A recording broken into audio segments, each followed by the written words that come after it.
فضل حبيبنا شفينا وقرة أعيننا محمد صلى الله عليه وسلم وجميع إخواني من الأنبياء والمرسلين جميع الصحابة والتابعين وتابعين لهم بإحسان إلى يوم الدين خصوصا منهم المهاجر إلى الله أحمد بن عيسى وصديقه المقدم محمد بن علي بعلوي وأصولهم وفروعهم ثم إلى الإمام قل إشهاد غوث البلاد والعباد الحبيب عبد الله بن علوي بن محمد الحداد وخليفته الحبيب أحمد بن زين الحبشي وأصولهما وفروعهما وجميع أولياء الصلحاء المذكورين في هذا الكتاب المبارك من قرأه بنية خصوصا مربي الرب جسد أبي حسن بن بهرون وأبي سيد محمد بن الحسن وخباب الحلوان وبالخصوص الشيخ بكر بن سالم أن الله يعلي درجاتهم في الجنة ويدعو علينا من بركاتهم وأسرارهم وأنوارهم وعلومهم ونفحاتهم في الدين والدنيا والآخرة بسر الفاتحة.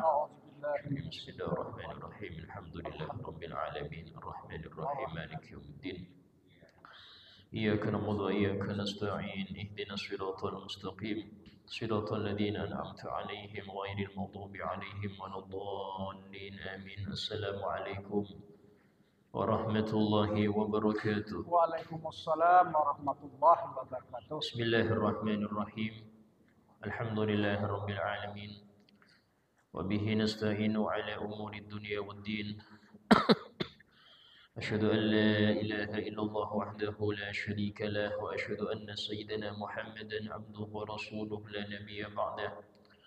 اللهم صل وسلم وبارك وكرم وعظم ومجد على حبيبنا وشفيئنا وقرة أعيننا محمد وعلى آله وصحبه أجمعين. سبحانك لا علم لنا إلا ما علمتنا إنك أنت العليم الحكيم. رب اشرح لي صدري ويسر لي أمري واحلل عقدة من لساني يفقهوا قولي بجاه النبي وآله.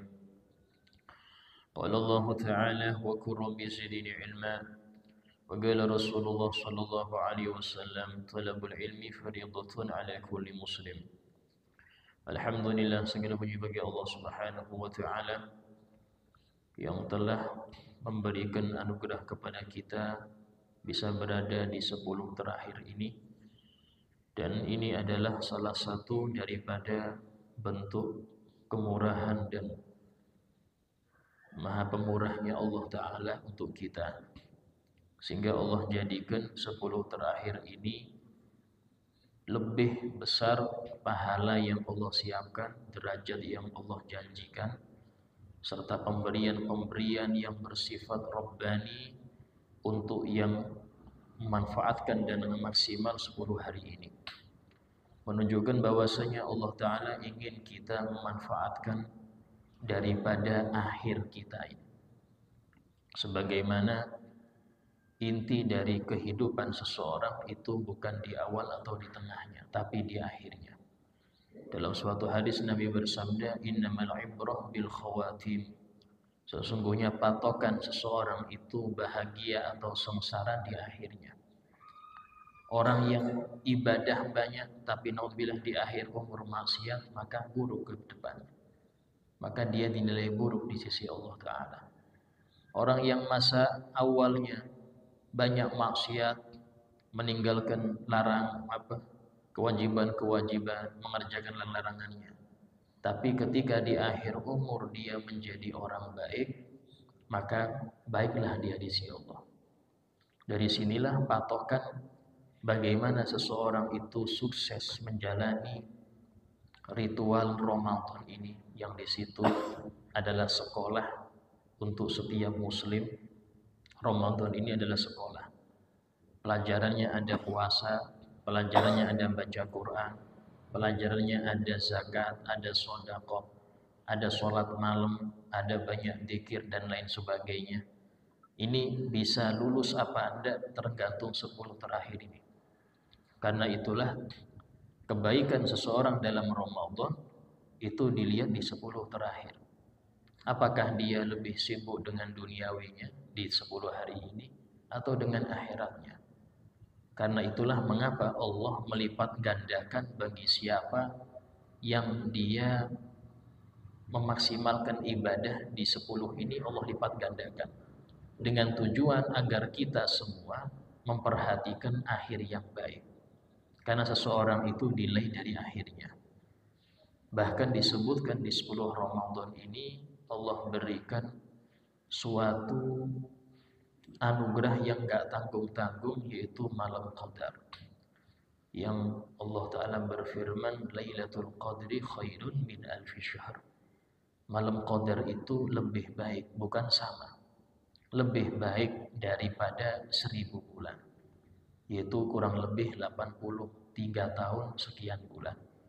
Di mana setiap orang yang ibadah di malam itu lebih baik daripada ibadah dia 84 tahun.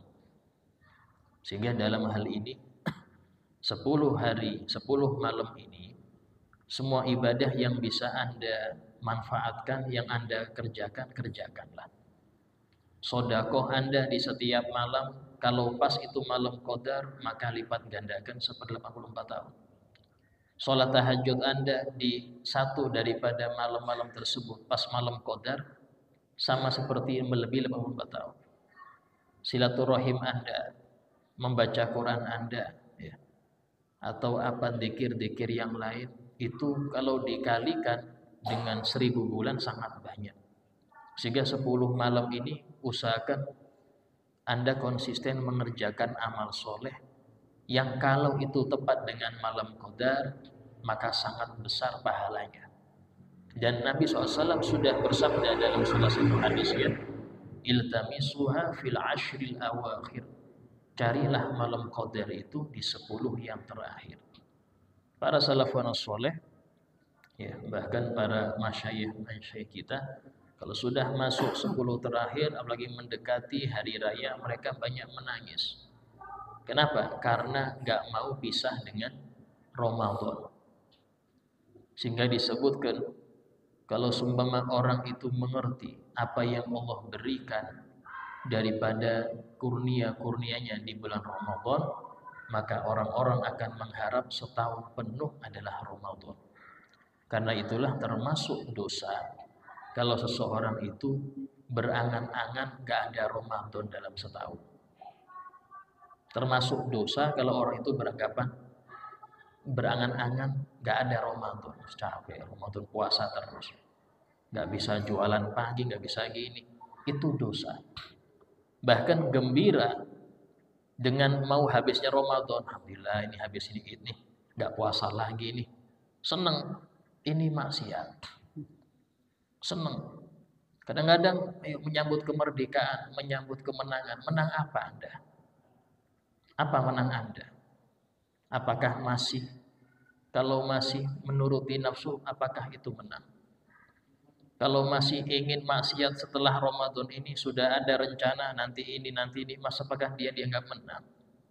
Apakah dia belum bisa memenahan emosinya tetap seperti Ramadan kemarin, sudah dianggap menang seperti itu? Tidak.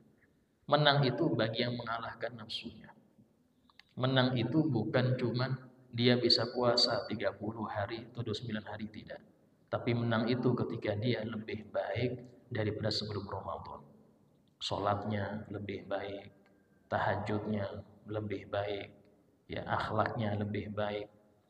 Akan disebutkan di dalam suatu hadis, orang yang dia bangun di malam qadar, ya, yaitu ibadah di malam qadar, maka Jibril akan menyalaminya.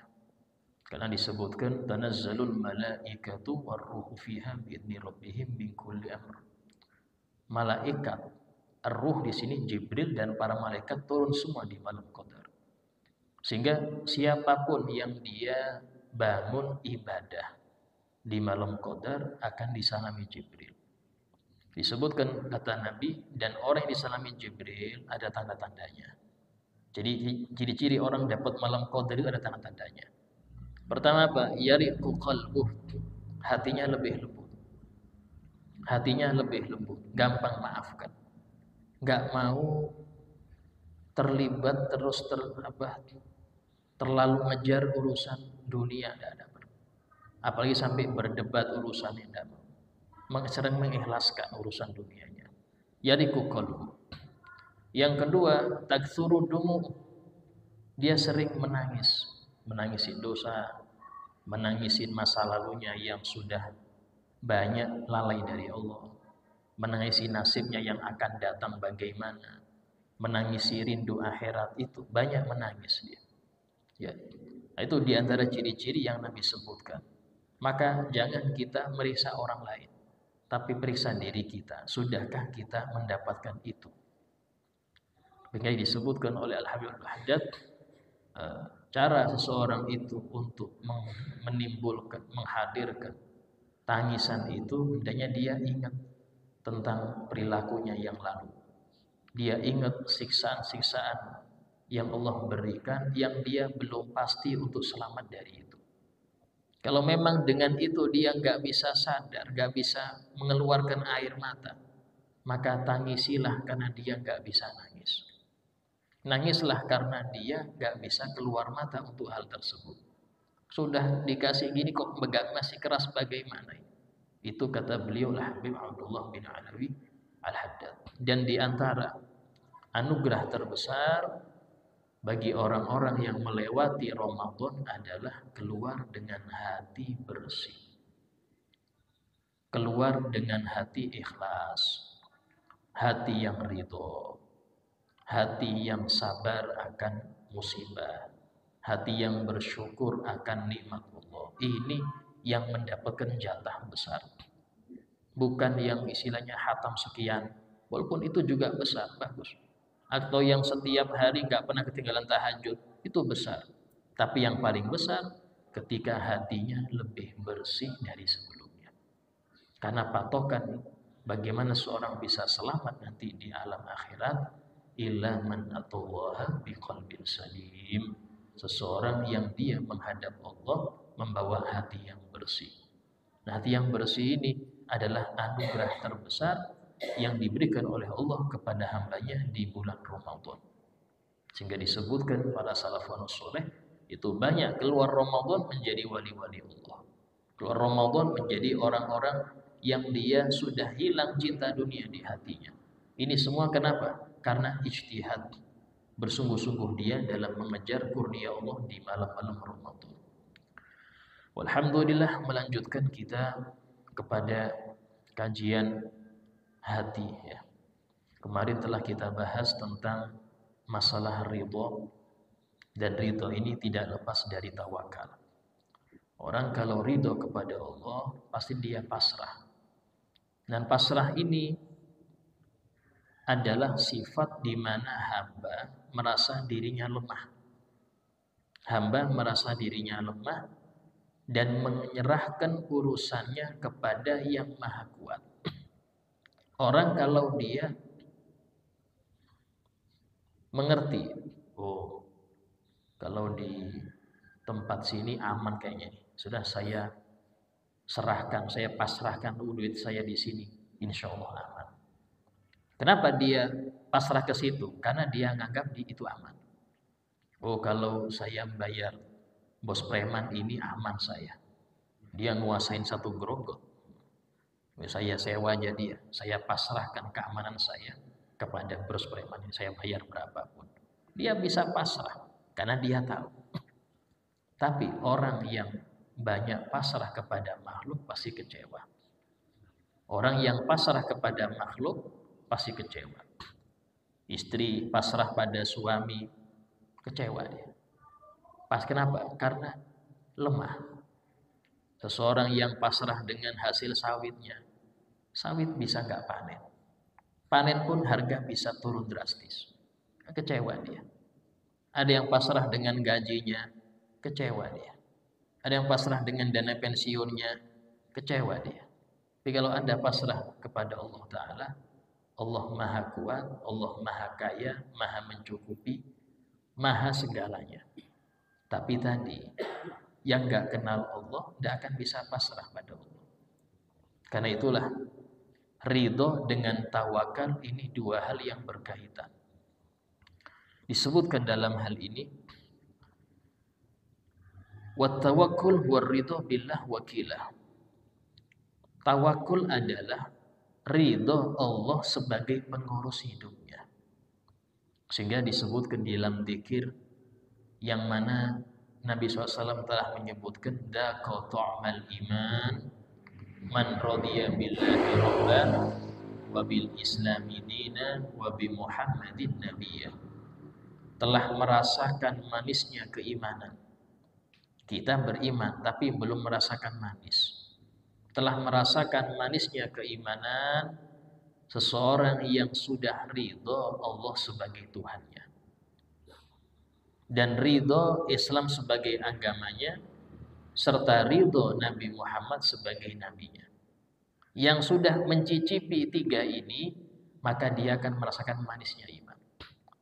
Kalau orang sudah merasakan manisnya iman, maka mudah dia berkorban untuk keutuhan imannya. Dia nggak peduli berapapun yang dikeluarkan, asal imannya nggak bahaya. Bahkan nyawanya pun kalau memang perlu dikorbankan, dia korbankan, asal imannya tidak tergoyahkan. Ini orang yang merasakan manisnya iman. Disebutkan Siti Sumayyah. Siti Sumayyah ini istrinya sahabat Yasir, ibu daripada Ammar bin Yasir. Pertama kali orang yang syahid dalam membela agamanya, syahid di dalam menjaga agamanya. Disebutkan beliau itu bertiga, suaminya dan putranya, ini budak dari Umayyah bin Salam, seorang kafir Quraisy. Ketika mengetahui budak-budaknya ini masuk agama Nabi Muhammad, disiksa habis-habisan. Sampai Siti Sumayyah ini meregang nyawanya gara-gara mempertahankan imannya. Meninggal pertama kali yang syahid dalam menjaga iman Siti Sumayyah. Suatu kali beberapa waktu kemudian seorang sahabiah bermimpi Siti Sumayyah. Bertanya, "Syahidi ya Sumayyah, mengapa engkau bersyahid, mengorbankan nyawamu hanya untuk agama yang baru ini?" Maksudnya itu yang engkau baru kenal ini. Kata beliau, "Dawaqtu tiba'i li Muhammad fabadaltu ruhi." Aku sudah merasakan manisnya ngikutin syariat Nabi Muhammad. Karena itulah aku korbankan nyawaku. Hal nadimti, apakah kamu menyesal? La wallah, tidak. Gak nyesel sama sekali. Yang nyesel itu kata beliau yang seumur hidupnya tidak pernah merasakan manisnya iman. Muslim dari kecil tapi sampai wafat tidak pernah merasakan manisnya itu. Itu nyesel ya di akhir. Nyesel ya. Seseorang yang dia mungkin berat berkorban untuk agama. Ngapain korban untuk agama? Untuk saya aja kekurangan. Ini tidak nyesel, nanti di akhirat nyesel ya. Kenapa? Karena seseorang tidak mungkin bisa mau berkorban kecuali dia tahu nilai yang akan dia pertahankan itu. Orang tidak mau mengorbankan uangnya kecuali dia tahu yang dia terima lebih besar. Menurut dia. Sama seperti itu. Seseorang yang mengerti nilainya iman, maka dia akan mengorbankan apapun untuk keutuhan imannya. Yang justru zaman sekarang banyak orang imannya tipis, hanya demi beberapa rupiah dia korbankan sholatnya, dia korbankan auratnya, dia korbankan jujurnya, dia korbankan akhlaknya. Kenapa? Karena memang imannya sudah tipis, gak merasakan sedikit pun manisnya itu. Sehingga dikatakan termasuk daripada bentuk ridho kepada Allah adalah ridho Allah sebagai pengurusnya. Dan ini Nabi SAW diantara doanya, wala takilni ila nafsi tarfata ain. Ya Allah, jangan engkau pasrahkan urusanku kepada diriku, walaupun sekejap mata. Aku nggak bisa ngurus diriku. Nabi saja nggak bisa ngurus dirinya. Kenapa? Semua pasrahkan kepada Allah. Semua pasrahkan kepada Allah. Ini orang yang tawakal. Sehingga dikatakan arti tawakal yaitu ridho Allah sebagai pengurus. Pengurus apa? Semuanya. Yang ngurus rezekinya, yang ngurus tujuan hidupnya, yang ngurus ini semuanya. Pasrahkan pada Allah. Bahkan di antara ucapan orang-orang soleh yang diabadikan dalam Al-Quran, adalah ucapan ufawwidu amri ilallah, dan aku pasrahkan urusanku kepada Allah. Innallaha basirun bil ibad. Sesungguhnya Allah itu maha tahu dengan hambanya. Kita sendiri banyak gak tahu dengan kebutuhan kita, tapi Allah lebih tahu. Kalau sudah orang pasrah kepada Allah, apa janji Allah? Wa may yatawakkal 'ala Allah fahuwa hasbuh. Barang siapa yang dia berpasrah kepada Allah, fahuwa hasbuh, maka Allah yang akan mencukupi dia. Mencukupi dari musuh yang mengancamnya, mencukupi dari kekhawatiran akan rezekinya, kekhawatiran akan pendidikan anaknya, Allah cukupi dia. Asal dia tawakal Allah. Ustaz, berarti tawakal ini meninggalkan usaha? Tidak. Salah kalau gitu.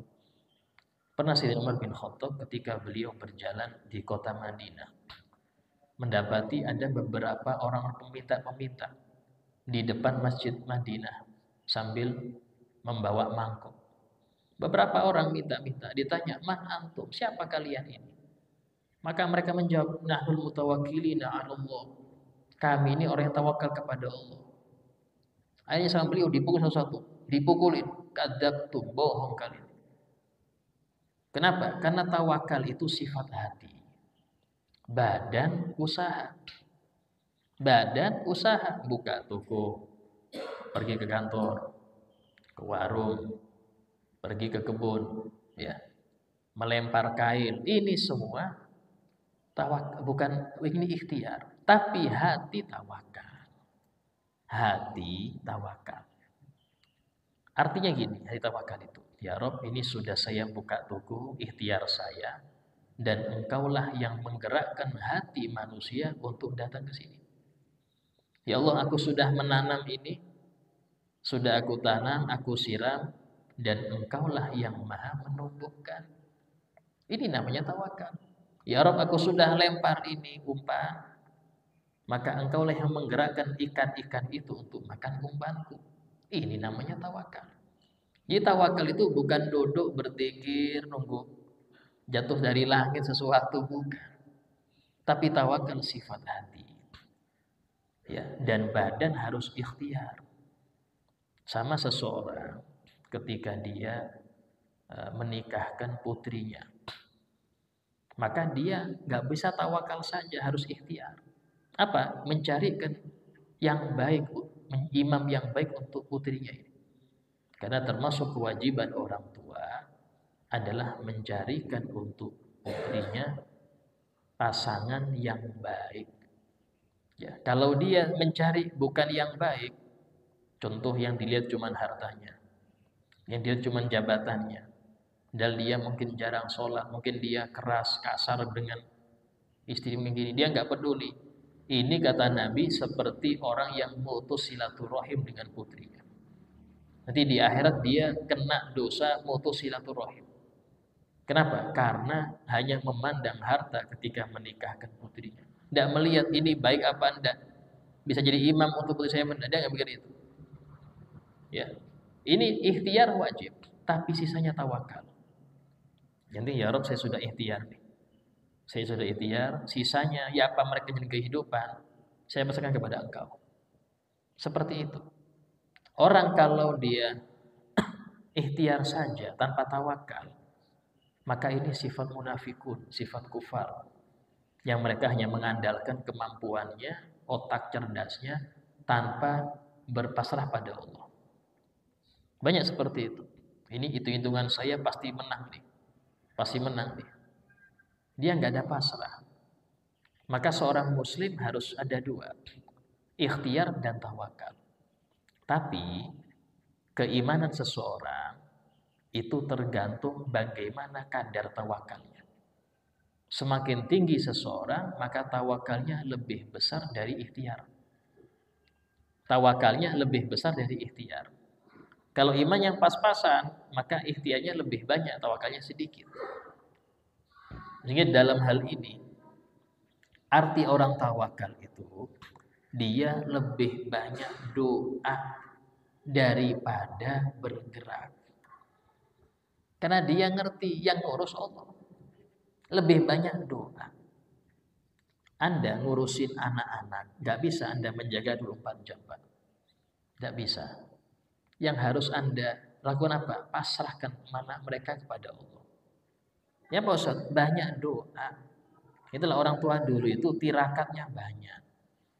Tirakatnya banyak. Ada yang puasa, ada yang 1 hari 1 juz, diniatkan anak-anaknya jadi soleh-soleha. Ada yang setiap malam tahajud untuk anak-anaknya. Imam Tawus, seorang tabi'i, itu putra beliau Abdullah bin Tawus, beliau mengatakan, ya, waktu aku masih kecil, aku sering melihat ayahku itu kalau sholat malam lama betul. Lama, kadang-kadang sejam 2 jam. Terus aku pernah tanya, wahai ayahku, sudah cukup ibadahmu itu, engkau setiap hari ngajar dakwah cukup. Kenapa engkau capek-capek malam, sholat malam? Apa kata beliau? Hada li ajlik ya waladi. Ini semua untuk engkau. Aku sholat panjang ini untuk engkau. Artinya, kata ulama, tirakatnya orang tua penting. Kita kadang-kadang cuma milih sekolah bonafit. Kita milihkan guru yang bagus. Tapi kita nggak pernah tirakat. Ya bagaimana bisa baik? Tirakat itu penting. Kenapa? Karena itu bentuk tawakal. Pasrah kepada Allah. Nah, cara pasrah ya apa? Banyak doa. Karena Allah yang menggerakkan. Allah yang menggerakkan. Istri yang mungkin sulit untuk diatur di rata-rata. Rata-rata walaupun seorang istri itu istilahnya ilmu agamanya mumpuni gini, pasti kalau sama suami itu ada enggak nurutnya lah. Ada gininya. Pasrahkan kepada Allah. Sambil doakan. Dan semua itu pasti ada. Enggak ada istilahnya terlanjur. Selama Anda masih hidup, enggak ada istilahnya terlanjur. Ucapan terlanjur itu untuk yang putus asa. Dan Allah enggak suka orang putus asa. Terlanjur, jodoh saya kayak gini, apalagi enggak boleh gitu. Allah Maha merubah. Allah Maha merubah kepada yang baik. Ketika Allah bisa merubah Sayyidina Umar yang ingin membunuh Nabi Muhammad menjadi orang yang baik, bahkan menjadi khalifah kedua setelah Sayyidina Abu Bakar Siddiq. Kenapa yang istri Anda nggak bisa dirubah? Sayyidina Umar yang bisa dirubah, bagaimana kita tidak bisa Anda? Pasti dirubah. Anak Anda yang bengal, yang model ini, nggak mungkin nggak bisa berubah. Allah Maha membolak-balikkan hati. Nah, dari sini penting untuk kita, ya, bahwasanya tidak ada orang itu sudah ini pasti neraka, nggak bisa, nggak boleh. Sebejat-bejat pun Allah Maha merubahnya. Disebutkan Syekh Ma'ruf Al-Qurhi. Suatu kali beliau itu pernah berjalan dengan para murid-muridnya, melihat anak-anak muda, pemuda-pemudi gitaran, ya, sambil joget-joget, nyanyi-nyanyi, minum khamr. Ya, pas melewati mau ke majelis. Satu murid mengatakan, wahai guruku, tuh doakan mereka ini kualat. Bikin mereka masa depan sampeyan kok kayak gini joget-joget. Doakan mereka biar kena adab itu selesai. Beliau langsung angkat tangan beliau. Mengatakan, Allahumma kama farrahtahum fid dunya fafarrihum fil akhirah. Ya Allah, sebagaimana engkau buat mereka gembira kayak gini di dunia, bikin mereka bahagia di akhirat. Didoakan baik. Artinya apa? Jadikan mereka orang baik sehingga mereka meninggal husnul khotimah dan bahagia di akhirat. Pulang dari majelis, mereka ikut kepada Imam Ma'ruf Qurhi, bertobat dan ikut belajar. Ini orang-orang yang soleh demikian. Justru kalau kita mendoakan orang bejat tambah rusak, kita membantu setan bikin dia masuk neraka. Kan tujuan setan bagaimana umat Nabi Muhammad ini masuk neraka. Kalau kita doakan jelek, ya neraka juga. Doakan baik. Sama seperti pemimpin ya. Pemimpinnya gini-gini, doakan baik. Kalau Anda malah doakan jelek, kejelekan dia untuk rakyat kita jadi susah. Doakan dia tambah baik. Karena Allah Maha merubah sesuatu. Nah, seperti tawakal. Karena dikatakan di sini, faqad dabbara Allah Subhanahu wa taala as-samawati wal ard wa man fihin, dan sungguh Allah telah mengatur seluruh langit lapisan 7 dan bumi ini sudah Allah atur. Bahkan orang-orang makhluk-makhluk yang di dalam bumi, dalam langit itu juga dalam aturan Allah. Wa anta min junalik, dan engkau termasuk yang di situ. Engkau termasuk yang di situ. Kalau seperti itu, kenapa Anda gelisah? Orang tawakal itu, ya, kita ini kadang-kadang naik pesawat, nggak tahu pilotnya ini siapa, ya, namanya siapa, Muslim apa Anda, bisa ngendarai apa Anda, kita nggak tahu. Tapi kita di pesawat tidur aja, pasrah, insya Allah aman aja. Dan nggak tahu sopirnya, ini pilotnya ada nggak, tidur nggak pilotnya nih, kita nggak tahu. Tapi kita pasrah. Kenapa? Kenapa kita pasrah? Kepada seseorang yang kita nggak tahu. Tapi kita nggak bisa pasrah pada Allah yang maha kuat, maha ngasih rezeki, kita nggak pasrah. Masih bingung besok makan apa besoknya. Hati-hati. Orang kalau dia kurang yakin dengan aturan Allah, bahaya. Bahkan disebutkan suatu kali ada seseorang yang dia kerjanya ini sebagai penggali, pencuri kain kafan. Kerjanya nyuri kain kafan. Sudah belasan tahun bertobat kepada di tangan Sidina Ibrahim bin Adham. Bertobat. Akhirnya tanya beliau, kamu selama belasan tahun nyuri itu apakah dapat keanehan? Iya, wahai Imam. Sebagian besar ketika pagi aku lihat dia dikubur, malamnya aku curi, itu wajahnya sudah berpaling dari kiblat, nggak ngadep kiblat lagi. Sangat cepat. Padahal wajib orang yang dikubur itu menghadap kiblat, itu wajib, bukan terlentang, bukan. Wajib menghadap kiblat. Tahu-tahu malamnya saya gali menghadap ke kebalikannya. Ini bukan satu dua, hampir sebagian besar kata beliau. Kata pencuri ini. Akhirnya kata si Ibrahim sambil nangis mengatakan, demi Allah, yang menyebabkan mereka mendapatkan musibah itu gara-gara gak yakin rezeki. Ini kalau saya gak kerja makan apa? Hati-hati, yang seperti itu kalau ada di hati kita, hilangkan. Karena tidak mungkin Allah itu tidak ngasih rezeki Anda. Ketika Allah menciptakan Anda, Allah sudah menciptakan rezeki Anda. Ketika Anda dikasih sama Allah rezeki mobil, Allah kasih rezeki bensinnya. Gak usah khawatir. Ketika Anda dikasih rezeki istri, Allah kasih rezeki istri itu juga melihat Anda, lewat Anda juga. Gak usah khawatir. Bahkan ketika seorang hamba minta pada Allah, ya Allah, jangan kasih rezeki aku, nggak mungkin dikabulkan doanya.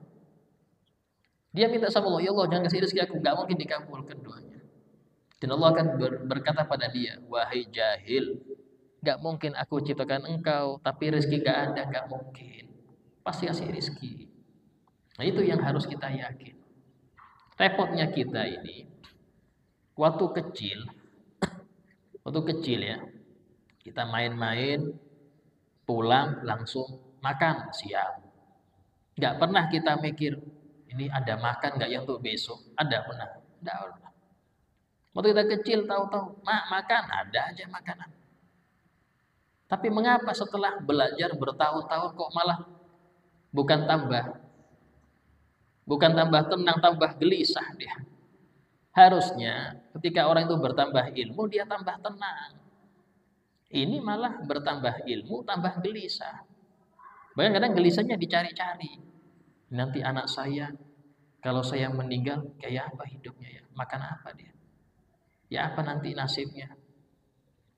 Nanti kalau saya meninggal, cucu saya kayak apa? Loh, sebagaimana Allah menjamin rezeki Anda, anak-anak Anda juga dijamin sama Allah. Ketakutan yang berlebihan menyebabkan Anda ini akhirnya nggak yakin. Dan itu sudah tugas Allah ngasih rizki. Jangan direbut. Kita kadang-kadang sok-sokan. Kalau bukan saya, Ustaz, anak-anak nggak bisa makan. Kalau bukan karena saya, ini tetangga saya nggak makan. Saya yang jamin. Itu tugas Allah sudah. Kenapa Anda rebut? Ketika Anda seperti itu, ya, ketika Anda seperti itu, maka yang muncul di hati Anda adalah kekhawatiran yang berlebih. Terus tambah rakus dunia. Wis cukup. Anda kalau yakin jamin rezeki, tinggal tugas Anda aja apa? Ibadah saja. Tugas Anda itu ibadah. Berarti belajar sih nyari, ikhtiar ada, tapi bukan tugas utama. Anda ke toko, ke ini. Untuk apa? Biar ibadah fokus. Itu aja. Kalau sudah cukup, kembali ke mode awal. Apa itu? Ibadah. HP itu ya pertama kali dimunculkan fungsinya cuma satu, untuk menghubungin orang. Siap ya, kita nelpon bisa, dihubungin bisa. Tambah tahun, maka fiturnya bertambah. Ada yang bisa foto, bisa video, bisa musik, macam-macam. Ya. Nah, tapi tadi inti pertama adalah untuk dihubungi. Sehingga ketika Anda nonton video atau dengar musik, Anda telepon masuk, itu musik mati sendiri. Ada panggilan. Ya. Itu video nggak muter lagi, ada panggilan. Nah, itu berarti HP-nya fungsi. Tapi kalau ditelepon nggak bisa, berarti HP-nya error. Walaupun bisa musik, bisa video, sama kayak manusia. Fungsi dia diciptakan oleh Allah liya'budun, untuk ibadah. Adapun Anda kerja, Anda banyak hiburan, ini macam-macam, itu fitur saja. Tujuan utama Anda adalah lil ibadah. Panggilan sholat, hentikan ibadah, sholat. Panggilan sholat, hentikan main-main, sholat. Kenapa? Berarti masih berfungsi Anda. Kalau panggilan sholat Anda tetap kerja, tetap ini, error berarti. Ini berarti HP yang error. Kenapa? Fungsi utamanya enggak berjalan. Yang harusnya ada panggilan sholat, dia tinggalkan kerja itu untuk sholat. Ini enggak ini lagi, enggak berfungsi lagi panggilannya. Sehingga di sini harus, kalau seseorang itu benar-benar mengerjakan tugasnya, ya, yang diberikan dari Allah untuk dia, maka Allah akan mengerjakan tugasnya. Apa? Mencukupi Anda. Kan sudah tugas Allah ngasih rezeki Anda. Tapi tugas Anda dulu, taati dulu, ibadah dulu. Dan ini berada di dalam surah Fatihah. Iyyaka na'budu wa iyyaka nasta'in. Hanya kepada Engkau ya Allah kami beribadah, dan hanya kepada Engkau kami minta tolong. Minta tolong diletakkan setelah ibadah. Artinya apa? Kalau engkau ibadah benar, pertolongan dariku urusan apapun engkau aman, beres. Pertolongan rezeki, pertolongan kesehatan, pertolongan ngurus anak, ngurus istri, itu beres. Asal ya na'budunya beres dulu. Baru nasta'in. Kita sering cuma nasta'in, na'budunya enggak beres. Kita minta ini, minta itu, tapi enggak pernah introspeksi ibadahnya kayak apa sampean. Sudahkah larangan Allah ditinggalkan? Sudahkah kewajiban dilaksanakan? Itu dulu beresin. Baru nasta'innya insyaallah beres. Nah, ini penting. Iyyaka na'budu wa iyyaka nasta'in disebutkan itu hatinya Fatihah. Berarti apa? Intinya Fatihah itu di ayat itu. Iyyaka na'budu wa iyyaka nasta'in. Intinya di situ. Ini penting. Ini arti tawakal di situ. Sehingga dikatakan ketika Anda termasuk dalam golongan orang-orang penghuni langit dan bumi, fa kaifa la yudabbiru, bagaimana Allah tidak ngurus engkau? Pasti engkau diurus. Pasti engkau diurus. Dan Allah sebaik-baik pengurus ciptaannya. Kalau sudah Allah menciptakan, Allah yang nguruskan. Ya. Banyak kalau kita gelisah dalam hal apapun, itu di Quran jawabannya ada.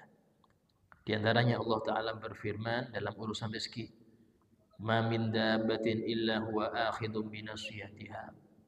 Tidak ada seorang makhluk pun kecuali Allah yang memegang bun-bunannya, umbun-umbunnya. Artinya apa? Yang gerakan Allah.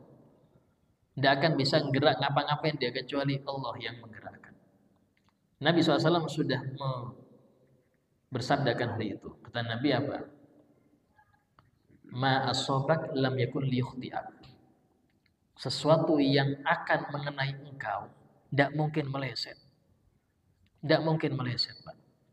Wa ma akhta'ak lam yakun liyusibak. Sesuatu yang enggak mungkin kena engkau, tidak mungkin untuk mengenaimu, walaupun yang ngancam sedunia. Yang ngancam sedunia nih, semuanya pengen membunuh Anda. Tapi Allah berkehendak tidak terkena kecuali cubitan satu aja. Cubitan aja yang nyampe, yang lain enggak ada. Yang janji mau mukul lah, yang janji mau nendang lah, itu enggak terjadi semua. Karena takdirnya enggak kena demikian. Selesai, itu takdir. Kalau seperti itu, kenapa kita takut ancaman orang? Dan kenapa kita tergiur janji orang? Tuh mereka hanya bicara. Karena itulah orang yang dia iman kuat, dia tidak tergiur dengan janji orang. Fulan janji ini. Dia oh ya terima kasih, iya itu aja. Kenapa? Karena dia ngerti. Kalau takdir saya, walaupun gak ada yang janji, masih mampir itu. Kalau itu memang milik saya, rezeki saya, walaupun gak ada yang janjikan akan mampir. Atau dia ketika membela kebenaran nih, yang musuhin banyak, itu sudah sunatullah ya.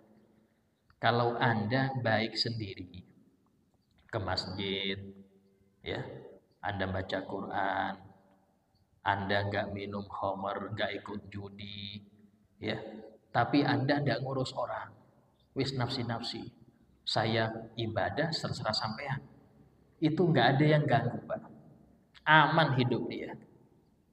Tapi ketika Anda ngajak orang baik, ayo Pak ke masjid.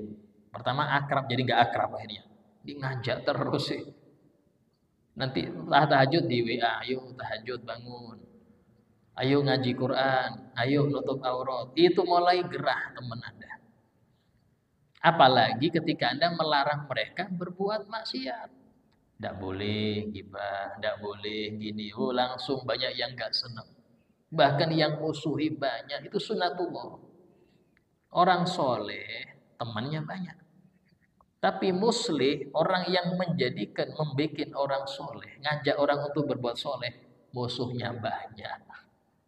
Nabi Muhammad SAW contoh.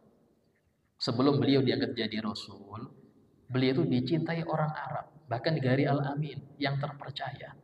Saking senangnya orang Quraisy waktu itu, sampai beliau di Gari Al-Amin. Kenapa? Karena beliau soleh sendiri, belum ada perintah ngajak. Ketika jadi Rasul, beliau melarang kemusyrikan, mengajak menyembah yang Maha Satu. Baru muncul yang benci, baru muncul yang gak senang, sampai beliau dihargai kepalanya itu 100 unta. Saking gak senangnya orang Mekah dengan Nabi, sampai kepala Nabi dihargai 100 unta. Ini resiko orang yang ngajak orang jadi baik. Itulah wajar, wahai para pengajak berjamaah, pengajak majelis, Anda gak sering orang itu wajar. Kenapa? Itu sudah sunatullah seperti itu. Contoh seperti itu. Kita ngajak kebaikan pasti banyak rintangan.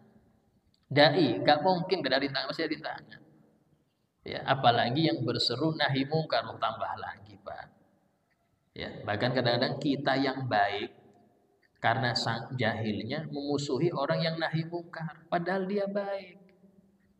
Kenapa? Kayak kita sudah sampai repot-repot aja ngelarang orang. Kayak saya ini loh, diam-diam aja, aman-aman aja saya. Padahal derajat dia lebih tinggi dari Anda, karena dia berani menentang kesalahan. Anda nggak berani, itu aja. Kita nggak berani bilang ke orang dolim, dolim, nggak berani kita. Kita mau main aman.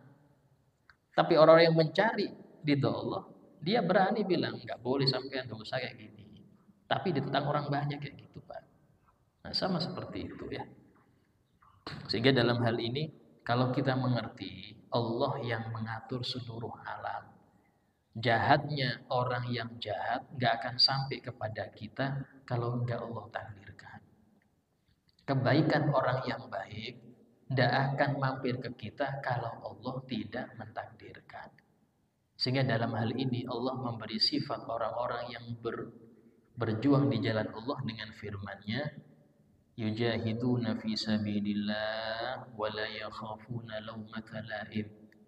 Mereka berjihad di jalan Allah.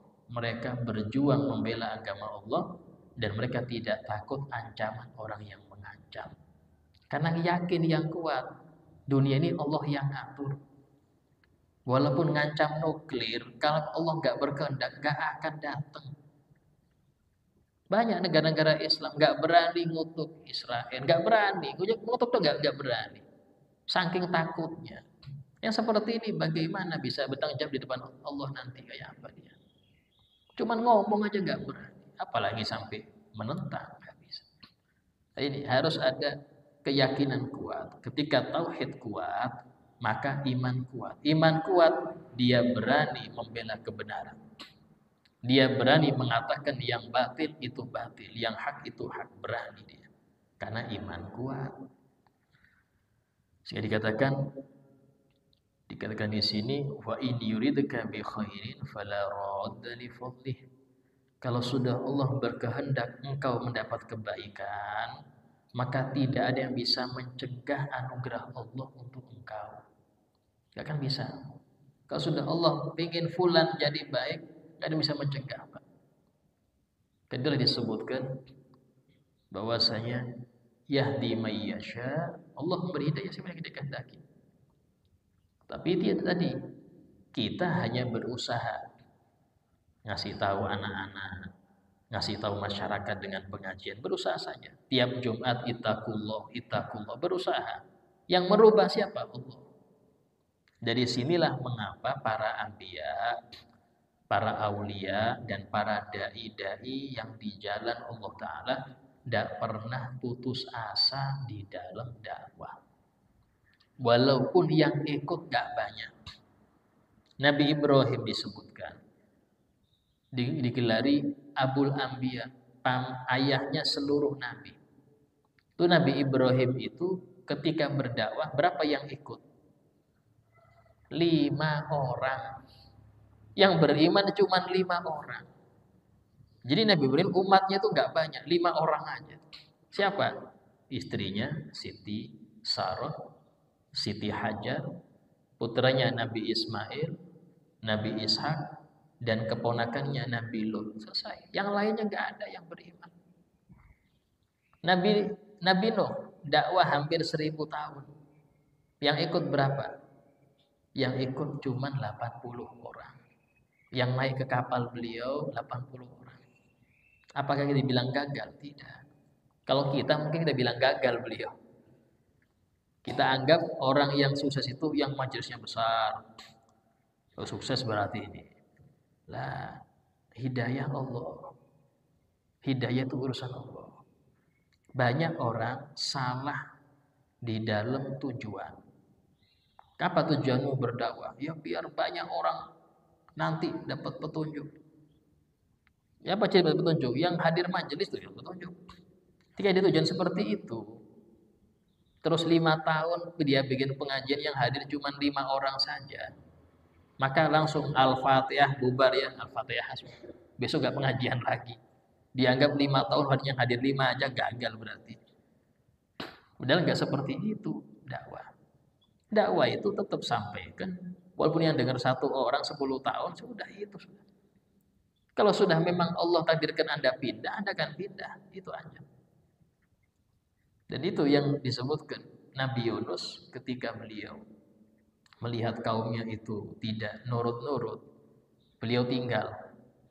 Tapi Allah tegur. Nah, padahal hal seperti ini untuk kita, level kita, hal yang lumrah. Namanya nggak nurut, sudah puluhan tahun didakwai nggak nurut, ditinggal. Tapi untuk level Nabi nggak baik. Sehingga Allah tegur. Dengan apa? Dimakan ikan put. ditelan ikan 40 hari di perut ikan karena meninggalkan kaumnya. Nah, itu sehingga dalam hal ini dakwah bukan urusan berapa yang banyak, dan berapa istiqomah Anda, istiqomah Anda berapa lama, sampai meninggal, itu aja intinya. Itulah, nggak ada istilahnya pensiun untuk ustadz, pensiun nggak ada pensiun. Kalau pegawai ada yang pensiunnya, kalau untuk dakwah nggak ada pensiun sampai wafat. Nah, sama dalam hal ini, seseorang yang dia yakin bahwa hidayah dari Allah, dia akan nggak putus asa ngajak anaknya. Banyak orang ketika anaknya itu gagal malah diusir anaknya, udah apa nggak nurut-nurut. Yang bikin hidayah bukan engkau, kamu cuman ngasih tahu aja. Perbanyak doa karena Allah yang merubah hati, selesai. Banyak orang itu salah cara gara-gara salah tujuan. Tujuan Anda bukan bikin mereka berhidayah, tapi tujuan Anda bagaimana Anda bisa mendidik. Dan itu amanah, selesai. Itu aja. Dan saling doa. Nabi Nuh itu istrinya tidak ikut ke kapal. Apakah kita anggap beliau gagal karena nggak bisa bikin istrinya itu beriman? Enggak. Karena yang hidayah Allah. Kalau di zaman kita mungkin, wah ini ngajak orang istrinya sendiri nggak bisa baik. Bukan salah dia, yang Allah yang gerakkan. Ini penting. Sehingga dalam hal ini banyak pasrah kepada Allah.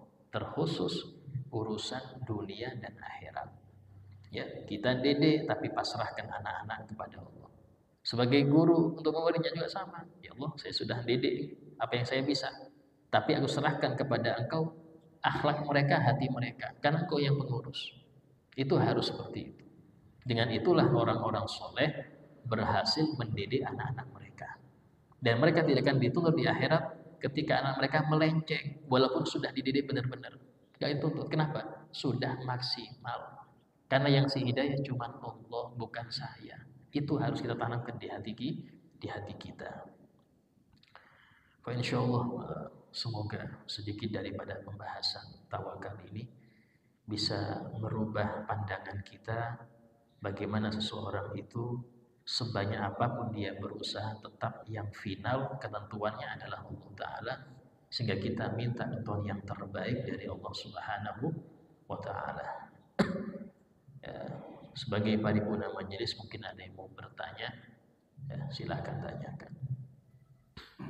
Sedikit nih Ustaz, tadi apa yang disampaikan Ustaz tadi, kan saat bulan Ramadan, orang kan sangat senang menyambut bulan suci Ramadan, bahkan setelah meninggalkan terus seperti ada yang habis.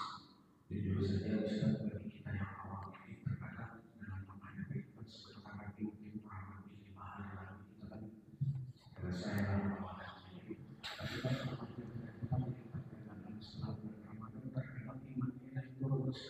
Kita melihat saja di bulan Ramadan masjid penuh, tapi di akhir-akhir Ramadan kemajuan sapnya itu yang biasa dimasak ketika tidak sampai lagi. Jadi bukan kemajuan dari sisi amalnya, jamaahnya yang memahami untuk menghindari ini.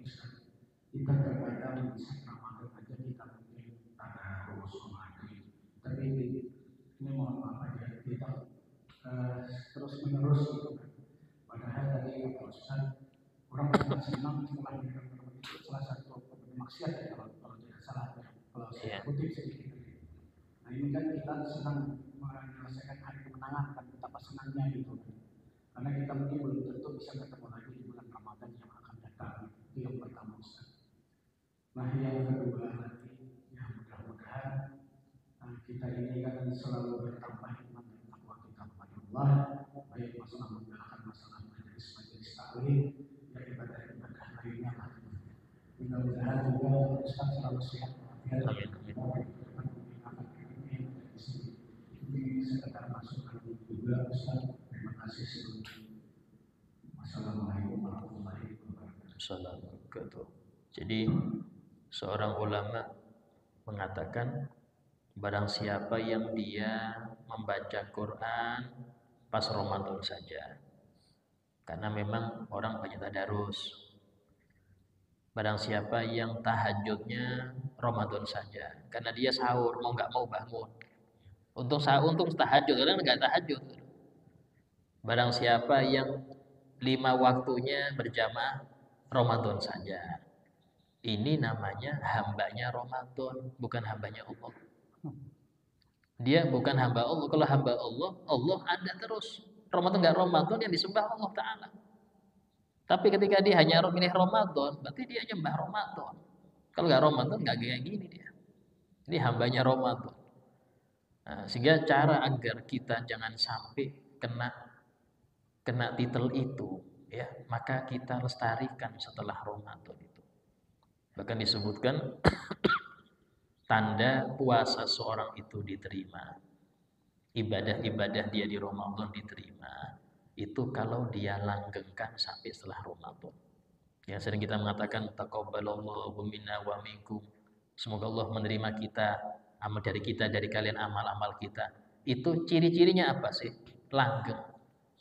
Baca Qur'annya langgeng sampai setelah Ramadan tetap. Ya. Kalau loyo usah kayak apa? Bikin semangat.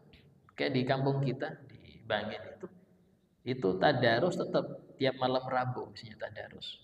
Jadi tadarus tetap ada, bukan cuma di Ramadan.